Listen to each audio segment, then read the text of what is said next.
Hello everyone, and welcome to my Days of Our Lives official. I hope everyone is having a wonderful day. Before we begin, please hit the subscribe button and give this video a thumbs up. Kristen and Brady had finished discussing what had transpired on Mother's Day the previous year. Even now, it's really hard to process the swing of emotions that we went through that night, Brady said, wiping away tears. As painful as it is to relive that day, I'm really glad we did, Kristen, who had also been crying, emphasized. Yeah, me, too, Brady agreed. We planned to open up the envelopes with the baby names that we picked, Brady told me afterwards. But we never got the chance because they took me down to the police station for booking, Kristen told me. Right, but then the nurses approached me and asked what name I wanted to put on the death certificate.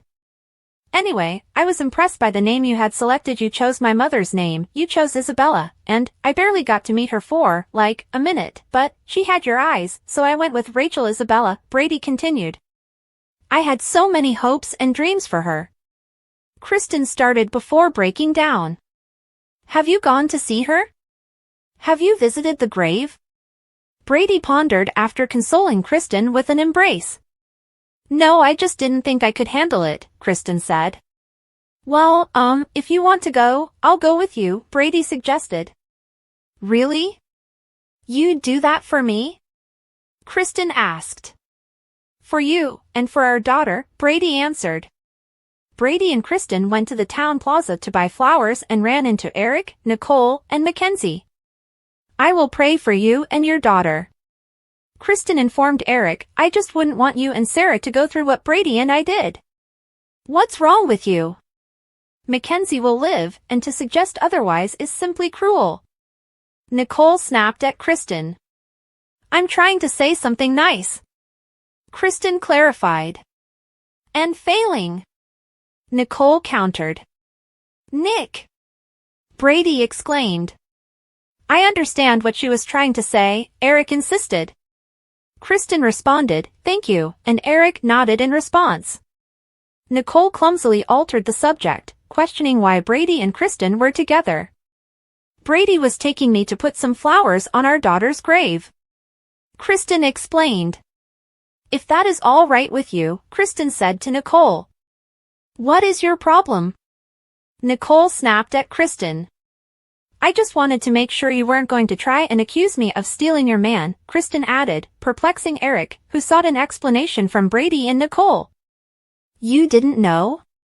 Nicole and Brady aren't just co-workers, they're also dating, Kristen said Eric, as Brady and Nicole squirmed. So, this happened over the holidays while I was away, getting treatment for my daughter? Eric guessed. I can explain, Nicole started. You don't need to explain. It is your business. My focus is on my daughter, Eric, who had shown Nicole gestures of forgiveness earlier that night, reiterated before rushing to the hospital with Mackenzie. I'll take Mickey, Nicole reminded Eric, who had previously expressed concern about having to drag Mackenzie around town in the cold. Actually, I think it's better if she stays with me. I'm sure you and Brady have better things to do, laughed Eric. After Eric and Mackenzie vanished from view, Brady waved farewell to Nicole and began walking away with Kristen, who appeared perplexed by what had occurred. Maggie told Sarah at the hospital about what had happened on Mother's Day the year before. I would give anything to have that night back. I mean, I should have been with you when your little girl was born, instead of being passed out drunk. Maggie admitted. You have to quit blaming yourself. After all, no one knew Summer would come up on our doorstep that night with a mound of luggage and a bottle of vodka, okay?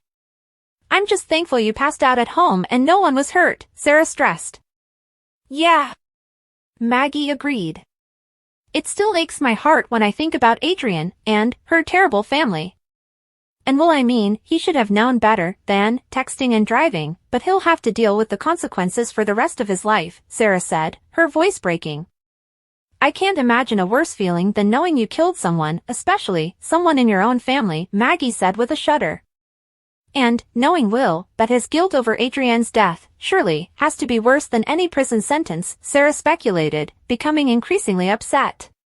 Sarah eventually recovered and chose to shift the subject. I'm done thinking about all the terrible things that happened last Mother's Day, because it wasn't just a day of tragedy, it was a day of miracles, too, said Sarah. Thank God that Xander found you and helped you deliver Mickey, she said. I'll always be grateful to him for that, Sarah emphasized. He really loves you, Maggie said. I know, but I can't even go there right now. I can only focus on getting my daughter the treatment that she needs, said Sarah. Meanwhile, Victor observed Xander attempting to contact Sierra, presumably not for the first time in recent hours. Voicemail again. Xander groaned as he ended the call. Xander worried to Victor that Sierra might be telling someone right now, like Will, the truth about Adrienne's death. Settle down, Victor said Xander dismissively, preferring to imagine that Sierra cared more about Maggie than Will. At least you didn't tell her that we swapped Sarah and Kristen's babies. Xander noticed. I would never do that. Victor insisted. Hopefully, that OBGYN we paid off is sipping cocktails on a beach somewhere, never to be seen or heard from again, he imagined. Yeah, if she knows what's good for her. Victor agreed with a scowl. You know, when we first made the deal with the doctor to switch the hospital bracelets, I thought that would be the end of Brady's relationship with Kristen, but what I didn't count on was that it would also be the end of Brady's relationship with me, and all because you forced me to fire him and make you the new CEO of Titan. Victor moaned bitterly. Are you saying I didn't deserve the promotion? Don't forget that I am the reason your wife isn't in prison right now, and anyway, I've done a fantastic job as CEO, and you are aware of it. Xander made a defensive counterattack. Shall we simply change the subject? Your role as Titan's CEO is the least of our concerns right now. We have to focus on protecting Maggie, Victor concluded, and Xander agreed. Protect me from what? Maggie, who had just entered Victor's room undetected, inquired suspiciously. Yourself, see, we're worried that you're gonna exhaust yourself by spending so much time at the hospital looking after me and Sarah, Victor said with a smile. I appreciate your concern, but this is where I belong, because you need me, and so does my daughter and my grandchild, said Maggie. Maggie soon informed Victor and Xander about Mackenzie's need for a bone marrow transplant. We are just hoping that one of Mickey's parents will prove to be a match for their daughter, Maggie said, as Victor and Xander exchanged worried looks. Meanwhile, Eric contacted Sarah, who was still awaiting the results of their compatibility testing. Sarah quickly knew that Eric was still unhappy with Nicole. At Statesville, Will struggled to digest the information Sierra had just disclosed.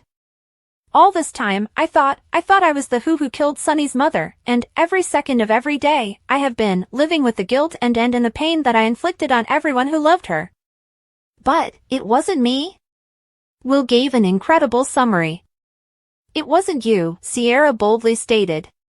Will listened, sobbing with relief, as Sierra elaborated. That night, you must have been immediately behind Maggie, whose car is black, and Adrienne was swerving to avoid her, Will, not you. But then, at the hospital, Victor and Xander overheard you telling JJ what you thought happened, and they decided to cover up for Maggie, who reportedly got so drunk that night that she doesn't even realize she left the house, by letting you take the fall, Sierra said. What? Are you serious? So, Victor did this to me? Will repeat. You never questioned that it was you? Sierra pondered. I mean, I knew I shouldn't have been texting, and when it all went down, I had no reason to doubt that it was me. Will explained, shrugging.